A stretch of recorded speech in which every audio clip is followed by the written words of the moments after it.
Escucha, el Centro de Reconciliación Familiar Libertad en Casa presenta las buenas noticias.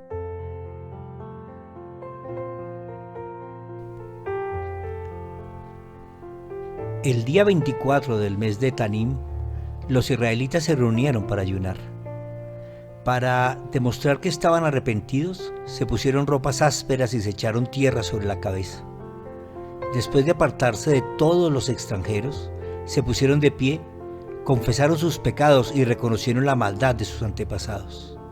Durante 3 horas permanecieron en ese mismo lugar, mientras se les leía el libro de la ley de Dios. Las 3 horas siguientes las dedicaron a confesar sus pecados y a adorar a Dios. Nehemías 9, del 1 al 3. Pedir perdón significa el reconocimiento de la culpa. Es una actitud de amor, un proceso de entender el daño, un arrepentimiento genuino, una tendencia a la restauración y a la restitución. Bienvenidos. Estamos en las buenas noticias en una sola carne. Gracias por prestarle tus oídos a Dios. Es mi oración permanente que sea Dios mismo quien hable a tu vida a través de este mensaje de esperanza. Jesucristo es la fuente de la vida eterna. Confiar en su obra nos asegura una eternidad en la presencia de Dios.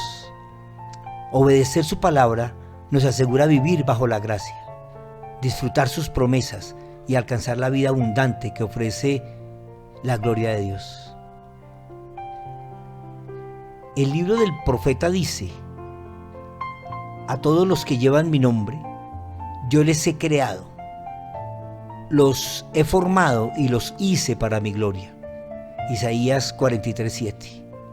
Así que fuimos creados para la gloria de Dios. Este ladrillo del perdón se necesita en 2 formas. Ya vimos en las buenas noticias de ayer lo inminente que es tener un corazón perdonador y que perdonar no depende de la otra persona, ni siquiera del arrepentimiento o de la disposición para la reconciliación. Pues el perdón es exclusivamente mío. Este me quita la carga y el de angustia y me libera de una prisión emocional a la que me veo sometido cuando permito que la ofensa haga un nido permanente en mi alma. Es claro que cuando la persona a la que le hemos confiado nuestra alma y cuerpo, con quien hemos aceptado el yugo de la vida en una sola carne, nos ofende y nos traiciona, siembra en nosotros una raíz de amargura, como la maleza que consume la buena semilla y que solo tomando del perdón de la cruz podemos erradicar. El autor de la carta a los Hebreos escribió: tengan cuidado, no vayan a perderse la gracia de Dios, no dejen brotar ninguna raíz de amargura, pues podría estorbarles y hacer que muchos se contaminen con ella. Hebreos 12:15. Esta decisión personal de perdonar no es una obligación de aguantar. No es una orden de aceptación de injusticia. No es la justificación de las malas acciones de tu cónyuge. No es el permiso para los maltratos, abusos, las faltas de solidaridad, la infidelidad y todo tipo de violencia. No estás obligado o obligada a convivir con este tipo de material destructivo. Tampoco es hacer de cuenta que no ha pasado nada. Eso sería forzarnos a ignorar la realidad y a acumular resentimientos que son la semilla de amargura. El no hacerlo es como alimentar un tumor cancerígeno que nos va a consumir hasta la muerte. Es que perdonar es, en resumen, una manera distinta para el manejo de la rabia y el rencor. Es una forma de ver a las personas y circunstancias que nos han causado dolor con los ojos de Jesús, quien pedía misericordia. Es poder mirar a mi cónyuge y a sus acciones con el realismo y la misericordia propia de Dios, que sin desconocer nuestras faltas no nos identifica con el pecado y nos da la ocasión de ser mejores. Ahora, este otro ladrillo que completa esta parte del muro, y es la necesidad apremiante que tenemos como agresores de reconocer nuestra falta y buscar el perdón y la reconciliación. Este es el punto principal de la enseñanza de hoy. Santiago escribió: confiésense unos a otros sus ofensas y oren unos por otros para que sean sanados. La oración del justo es muy poderosa y efectiva. Santiago 5:16. Confesarnos unos a otros nuestras ofensas y orar unos por otros. Mientras el perdón es una decisión individual, mía, propia y personal, la reconciliación debe suponer la reconstrucción de la relación entre los dos. Esto requiere dos procesos o tareas que deben suceder en cada uno por separado. Primero, en el cónyuge agredido, necesita, una vez se libere de la rabia y renuncie a la amargura y resentimiento mediante el perdón genuino en su corazón, que se disponga a analizar lo sucedido y hacer un inventario de daños y buscar en la medida posible la reparación. Esto mediante la disposición a dejar que Dios sane las heridas y construya un puente de reconciliación. Y segundo, esta disposición supone que el ofensor reconozca su error, valore el efecto de lo que causó y pida perdón. Y sobre todo tenga la actitud, las palabras y las acciones correctas. El ofendido debe entonces igualmente aceptar y ofrecer su perdón como base para iniciar de nuevo la construcción, sin rabia ni rencores, pero sabiendo que tenemos algo por mejorar. Es aquí donde debemos trabajar con honestidad nuestro compromiso como cónyuge agresor. Nehemías nos cuenta que el pueblo, el mismo que está construyendo las murallas de protección de la ciudad, cada quien que construía al frente de su casa, fueron a orar para reconocer sus pecados ante Dios y realizaron algunas acciones para demostrar su arrepentimiento. Así, cada uno de nosotros debe hacer un acto real de conversación con Dios para que Él dirija sus acciones a la reconciliación.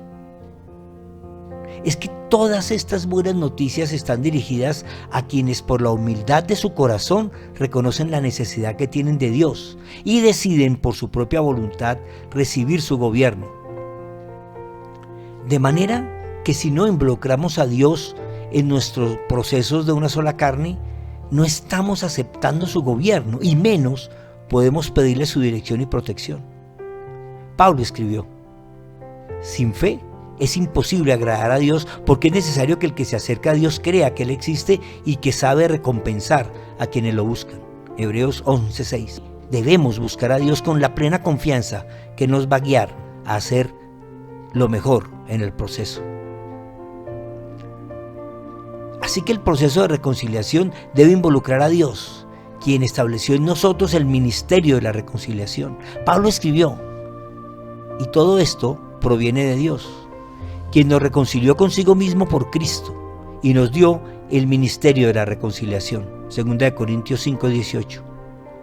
Nehemías nos muestra algunos pasos que, entendidos desde la perspectiva correcta, son una línea de conducta para alcanzar la misericordia y la gracia. Primero, dice Nehemías, ellos se reunieron para ayunar. Ayunar parece un acto religioso. Inclusive, muchos lo hacen sin ningún entendimiento de este acto y muchos no lo practican porque no conocen su poder. El ayuno es abstenerse de alimentos o de cualquier otro elemento o beneficio que usamos en nuestro cotidiano vivir para buscar la presencia de Dios. Es hacer un acto consciente de abstención para mediante este someter la naturaleza de nuestro cuerpo y fortalecer nuestro espíritu. El Señor Jesús ayunó 40 días y 40 noches antes de iniciar su ministerio, y es en Él en el que podemos entender el significado del ayuno. Él dijo: ¿acaso los invitados a una boda pueden estar de luto mientras el esposo está con ellos? Claro que no. Pero vendrán días cuando el esposo les será quitado. Entonces ayunarán. Mateo 9:15. es que el ayuno es un proceso natural cuando estamos en tiempos de angustia y luto. Una persona que comprende su error entra en el mismo proceso de dolor y rabia que el agredido.